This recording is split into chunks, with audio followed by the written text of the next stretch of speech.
এক লোক চুল কাটাতে গেল সেলুনে। সেলুনে চুল কাটানোর সময় যেমনটি হয় তেমনি নরসুন্দরীর সাথে লোকটির গল্প জমে গেল। এই গল্প থেকে সে গল্প, এমন করে স্রষ্টা আছে কি নাই এমন আলোচনায় চলে গেল তারা। হঠাৎ করে নরসুন্দর বলে উঠল, আমি বিশ্বাস করি স্রষ্টা বলে কেউ নেই। লোকটি তখন অবাক হয়ে জিজ্ঞেস করল, তুমি এমনটি বললে কেন? নরসুন্দর লোকটি বলল, তুমি অন্ধ নাকি? শুধু এখান থেকে রাস্তায় গিয়ে দেখো, দেখবে স্রষ্টা বলে কেউ নেই। যদি এমন কেউ থাকতই তবে এত মানুষ অনাহারে কষ্ট পেত না। আমাকে বলো, স্রষ্টা বলে আসলেই কেউ থাকতো যদি, তবে কি এত মানুষ অসুখে কষ্ট পেত?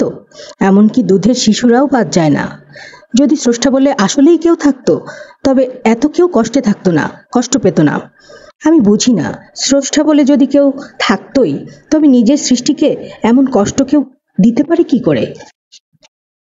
চুল কাটাতে আসা লোকটি একটু ভাবল এবং চুপ করে থাকলো।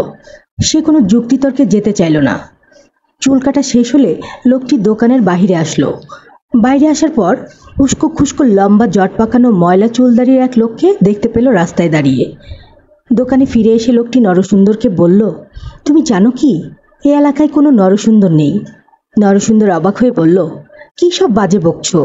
এ এলাকায় নরসুন্দর থাকবে না কেন? এইমাত্রই তো আমি তোমার চুল কেটে দিয়েছি। এবার লোকটি বাইরের লম্বা জট পাকানো লোকটিকে দেখিয়ে বলল, তাহলে নরসুন্দর থাকার পরও কিভাবে এমন নোংরা লম্বা জট পাকানো চুল নিয়ে এই এলাকায় কেউ থাকে? নরসুন্দর লোকটি জবাব দিল, আরে তাকে তো আমার কাছে আসতে হবে চুল কাটতে, নাকি?